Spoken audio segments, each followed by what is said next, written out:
Number one, my husband's my business partner. We did this together. And the biggest thing that brought us together as business partners is because me and him have the same why. So we're doing this for our family. We're doing this for our children. We want to live a certain lifestyle and have the flexibility and be able to invest and create wealth through real estate. And me and him, because we have the same goals, it was pretty easy to develop that partnership in terms of, all right, this is what we need to do to get there. And when we made those goals, we specifically set 5-year goals and then backed down and was like, okay, well, this is what we need to do by year 3 to make that happen. And this is what we need to do by year 1. And this is what we need to do on a monthly, weekly, daily basis.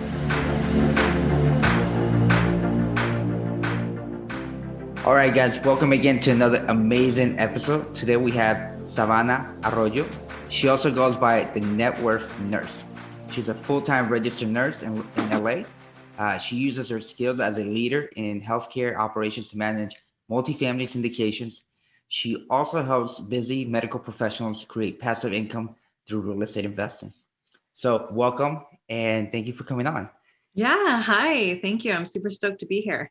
That's awesome. Thank you so much for taking the time. I really enjoyed connecting through IG and then having you on here. So let me ask you off the bat, can you give us a little bit? Hold on, one last thing. I wanted to specifically say thank you for being a frontline hero during these difficult times.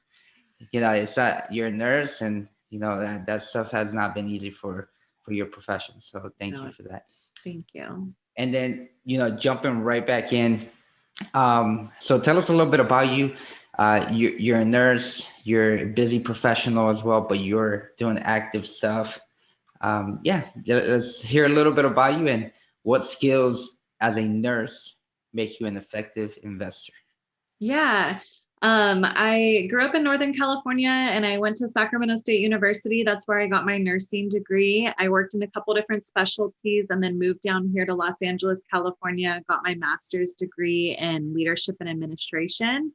I now oversee multiple departments in a hospital here in Los Angeles. I oversee operations, do process improvement, that sort of stuff.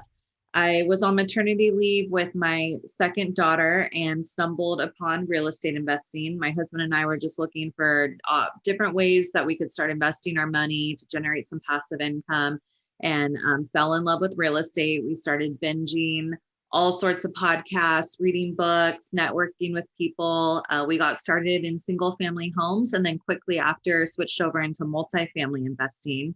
So since then, we've been doing multifamily deals. We're syndicating the deals, looking in different markets across the country. We are here in Los Angeles, which has a kind of a higher price point to entry. So we're looking in Atlanta, Georgia, Reno, Oregon, New Mexico.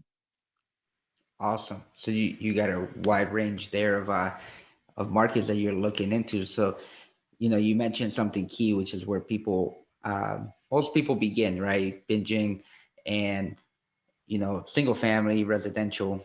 So let me ask you, why the switch and why now? Why multifamily? Why syndication?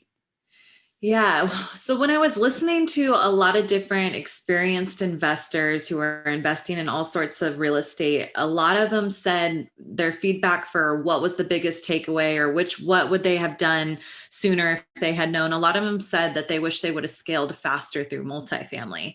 And I didn't really know anything about multifamily investing. So we just started reading about it, learning more about it. And we found out there was just a lot more growth in what we could do and bigger size deals and less risk when you have that many doors involved in one acquisition. And we quickly made the switch over.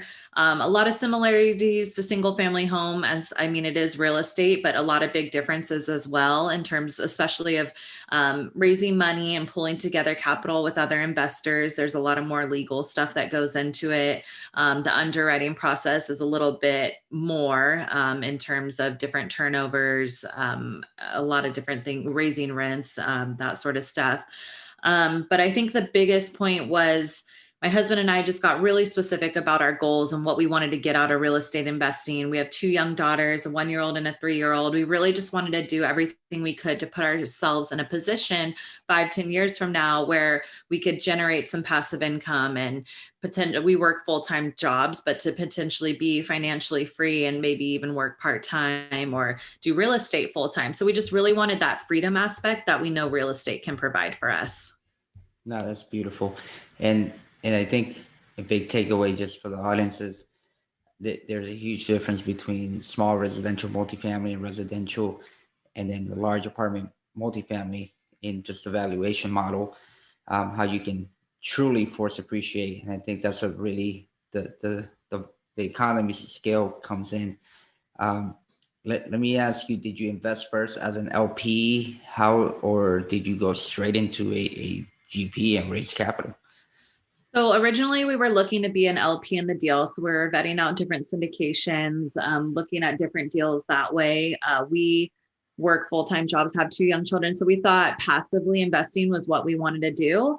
But then when we started learning more about what it entails to do a syndication, I saw so many similarities in what I do full-time at work into what it takes to run an operation for a syndication. There was a lot of moving pieces, constant communication, a lot of different things that was really similar to what I was doing. And then we kind of just took a stab at it and then we realized we were good at it and we really liked doing it. We get so much enjoyment out of creating relationships with brokers, finding deals, developing business strategies. And now we get the opportunity as general partners and syndicating that we get to have our friends and family and people that we know who want to get into real estate investing invest directly with us.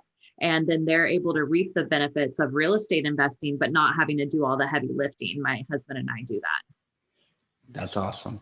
So that's pretty cool, that the way that you got, the exposure to it. And I say exposure because I've mentioned it before, that I think the biggest hurdle for a lot of people is being exposed to syndication, to private equity, to funds, to that whole model where you can scale, right? I didn't find syndication until maybe a few years ago.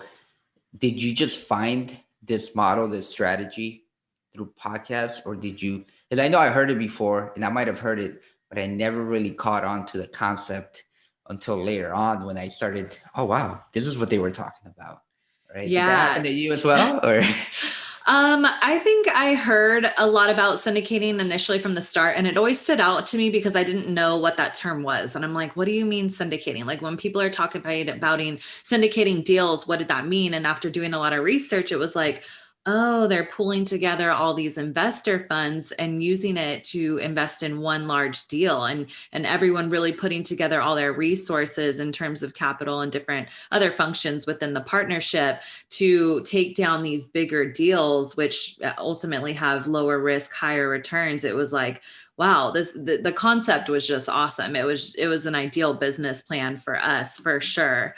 Another thing that was also appealing was, and it can be a huge deterrent for getting into real estate initially for people, is not necessarily having the capital. And it forced us to become strategic about the different ways that we could structure deals. And ultimately, after talking to a lot of people in the real estate industry, I mean, people are so creative with how they're getting capital and getting these deals done. And we learned by networking with people to pull out a HELOC on our primary residence and tap into that equity and invest it in real estate. And then also under the CARES Act, tapping into our retirement funds to use that money to invest in real estate. And then also pulling together with some of our friends and family to do a big apartment deal. And it just seemed like there was a lot more flexibility in how you could structure the deals, and you could really get creative with how you put them together. I think that is spot on. Let me ask you this. Did you feel like this forced you, because it's a team sport, right? And there's so many pieces to it, right? Did this force you to network and reach out to others to actually learn more? Yes, definitely. So that was huge. That was really one of the biggest hurdles, switching from single family into multifamily, because single family, you're kind of doing on your own. You're just talking to the banker, doing that sort of stuff, getting the property under contract, purchasing it. There's not as much communication with the syndication. You're vetting out multiple property managers, talking to multiple brokers to get that deal funnel going and start getting deals sent over to you. The investor relations part is huge. That is very, very time consuming, and telling people why you love a deal and why you're investing in a certain apartment complex and what the returns are, and answering all those questions. It can be pretty time consuming, but it's such a very important aspect of the business. And I personally love building those relationships. And even it forced me to join different masterminds and networking groups specifically with other real estate investors. And I think initially I didn't have a scarcity mindset, but I felt like, wow, there's so many people in this space already doing what I want to do. Like, I can't do it. There's no way. There's already way too many people doing it.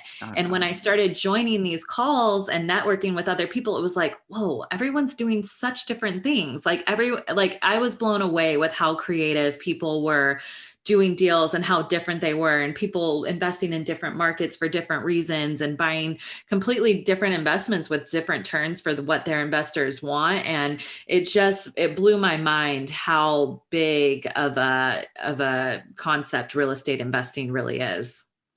Yeah, no, it's huge, and people could be doing different assets, you name it, and cost of capital is a big thing. So they could be doing better deals or worse deals depending on what they can acquire.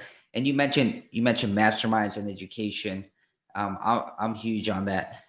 How has that been for you? As far as, can you recommend some for our audience? We have active and passive people, and then as far as that those relationships you build in there, just touching a little bit on that.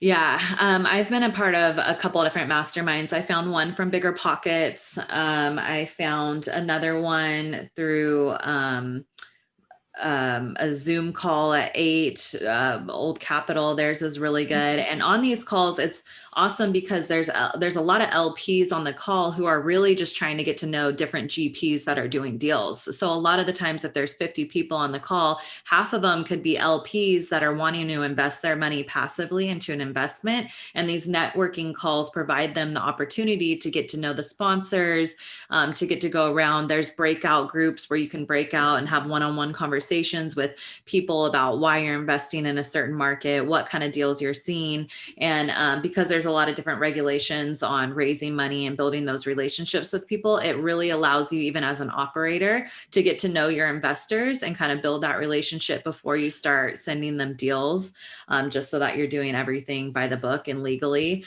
That was huge. The networking side of things and the masterminds.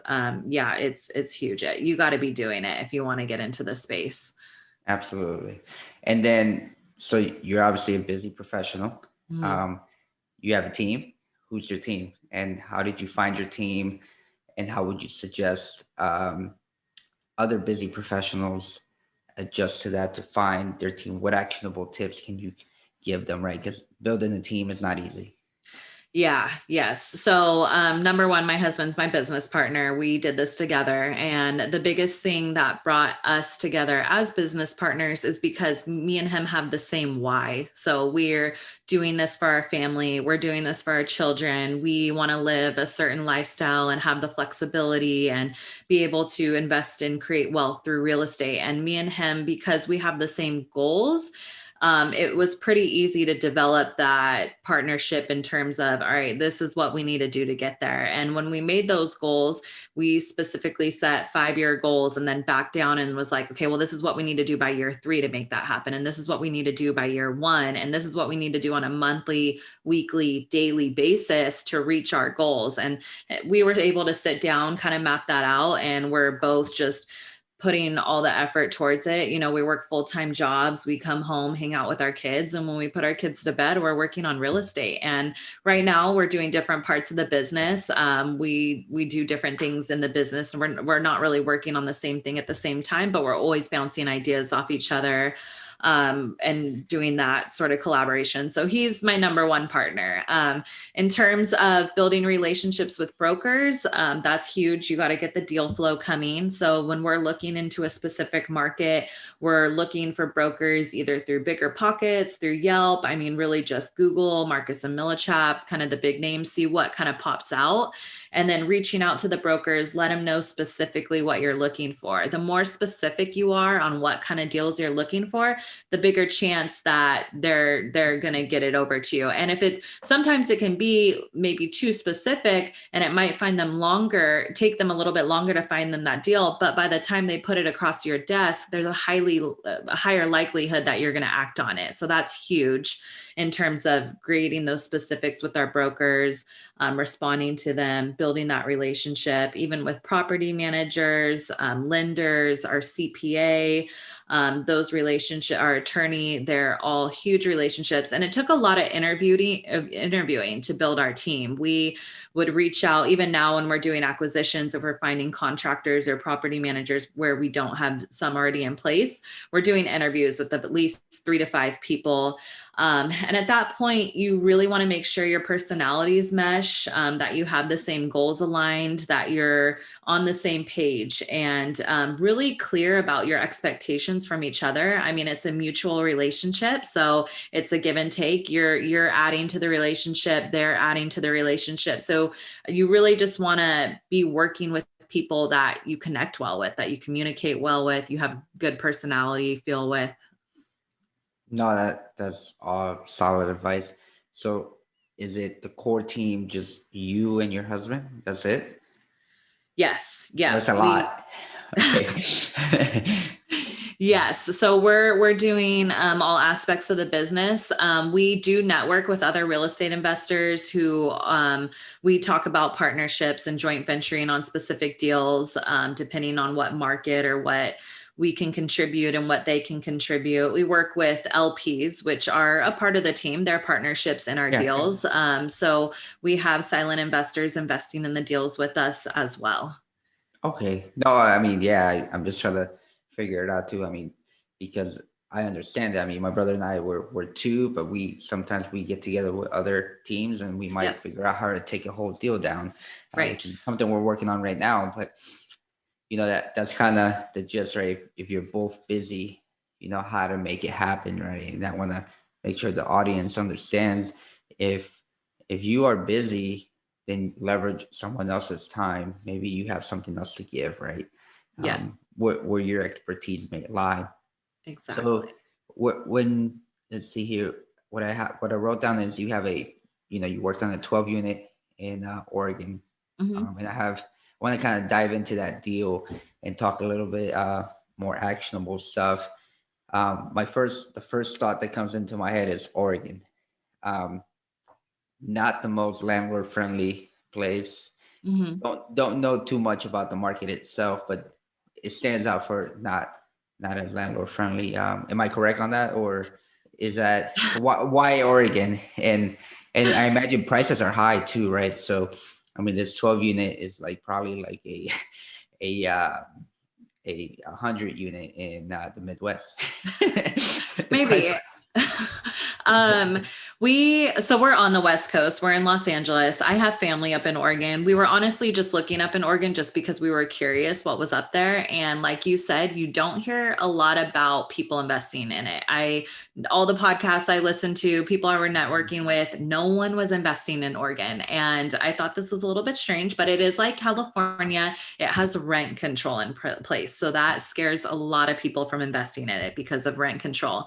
But when you actually look into what that rent control is for the year 2021, you can raise rent 9.1% in the state of Oregon. And with our underwriting and our business plan for our deals, we're never raising rent more than 9.1% in a year. That's pretty high. I don't really know any other investors that are raising rent by that much in a year. Yeah, so you can make the deals work. You can make the deals work there, but people hear rent control and then they automatically steer clear from it. That's a very good point. You know what? Because I hadn't thought about it that way. Most investors don't even get to the point of digging of what is the rent control means. And I think that's extremely smart that you went and said, well, you know, no one doing it. I want to find the diamond in the rough strategy here, where in the Mhm. market where there's probably less competition. So kudos to you guys on that. That was pretty cool. What were some challenges that you experienced in that deal that you can tell us?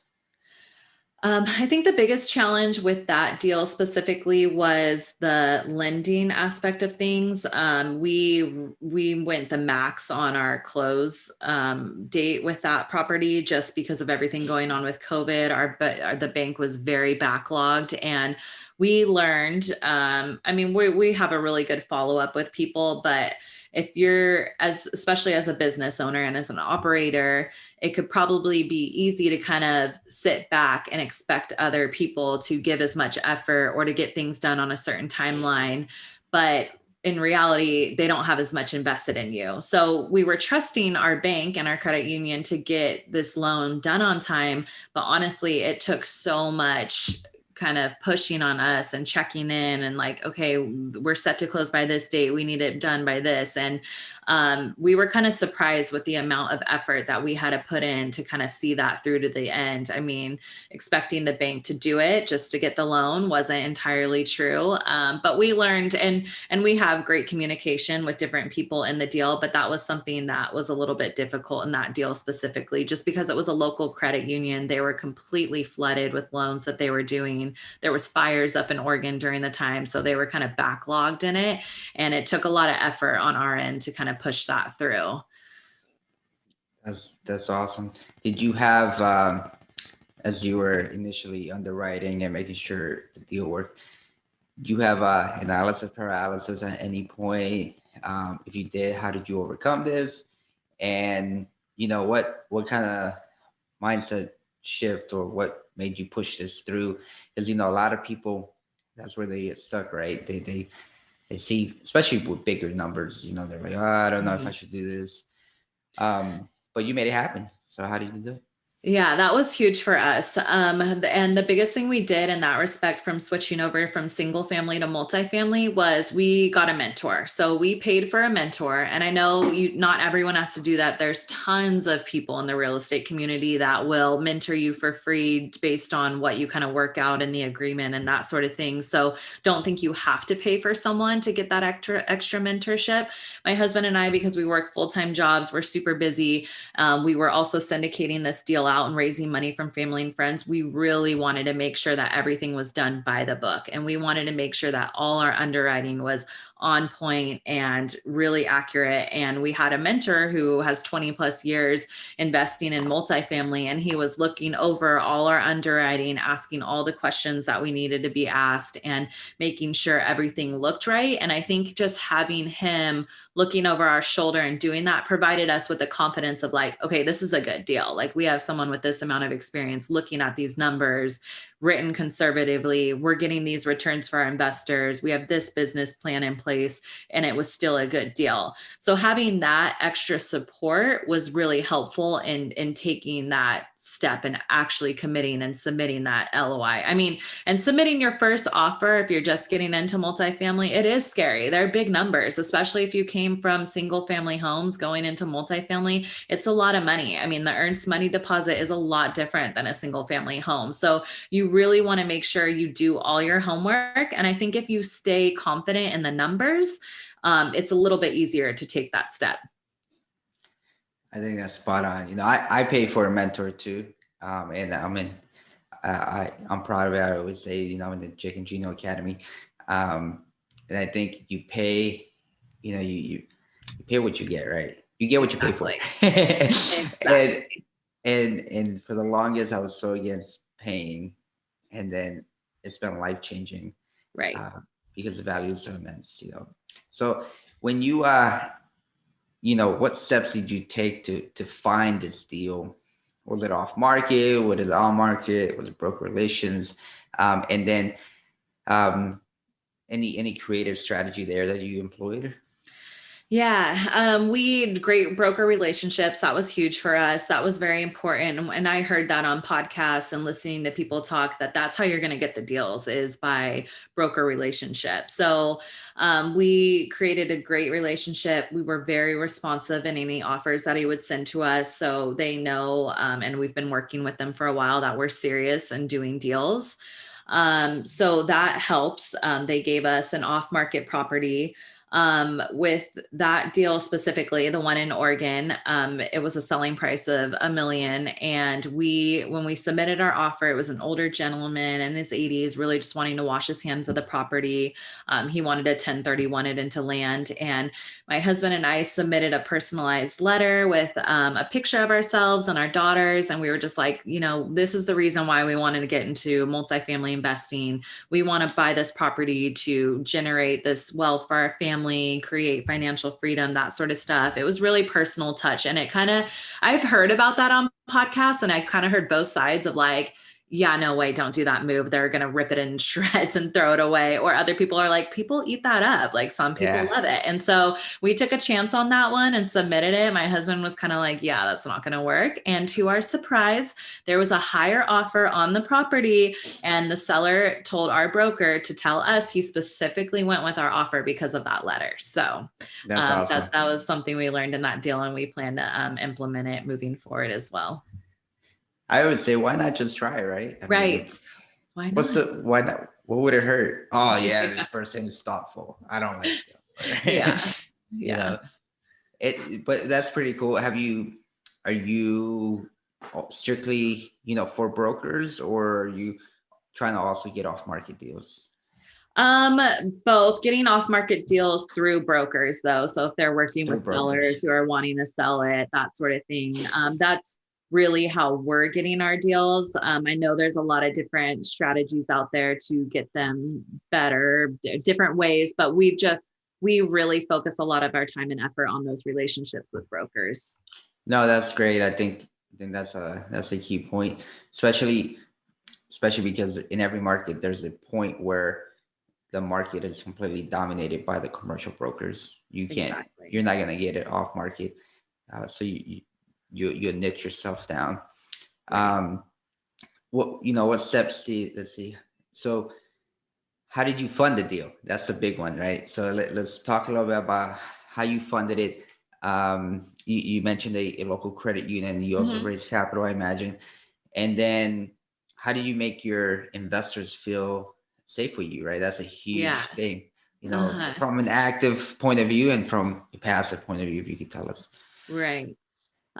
So it's a lot of moving pieces at once. So you're wanting to kind of talk with investors and get a feel of how much you're going to be able to raise when you're going to do a deal. So because we were already investing in real estate, we had family and friends coming to us who kind of wanted to get in on the action, but didn't necessarily want to do all the work. So it was kind of a perfect fit because they can invest with us, and buy the apartment building with us. And they're part owners as an LP in the deal. And then not having to do a lot of the work. So we had a handful of family and friends who wanted to get in on this next deal that we did. So we were looking for a specific size based on what they were able to contribute. So we had about 250,000 raised with them. This deal came along and it was a really good deal. So my husband and I wanted to invest in it as well. So we set aside some money so that we could put into the deal as well. And then we worked with a local credit union. So gave us decent terms, 25% loan to value, and I think 3.8 interest rate. And they funded it, and we raised the capital that we needed to do some minor renovations on the building. So we raised that money up front so that day one, we were able to start implementing our business model of doing a minor renovation and then also starting to raise rents. Did you meet all the requirements for net worth as far as having the net worth of what the asset is valued at? Or no. And I think we did not. So, and I think this can be a huge deterrent for a lot of new investors as well, trying to get into multifamily because it's hard to meet that net worth liquidity requirements. So our mentor and coach was kind of working with us on different ways that you could structure the deal. And we had an investor investing in the deal with us who, combined with our net worth, was able to meet the requirements. And then we just signed on that specific investor as a guarantor to the loan and gave him an extra percentage of the general partnership. So if you're working with a good underwriting tool or an Excel spreadsheet or whatever you're using to underwrite deals, there's some amazing ones out there. And a lot of them will take into consideration how you're structuring the deal in terms of percentages of the GP or the LP, total ownership of the deal. And you can factor different things like capital raise or guarantor on the loan or due diligence, people who are willing to put up the upfront money to close on the deal and perform the due diligence. There's a lot of different ways that you can structure those deals to make them work. I love it. Let me, you said a tool there. So let me ask you, there's tons of amazing deal analyzers out there. Which is the one you use and you recommend, and why? Right now we're using Michael Blanc's SDA, Syndicated Deal Analyzer. It's a big one.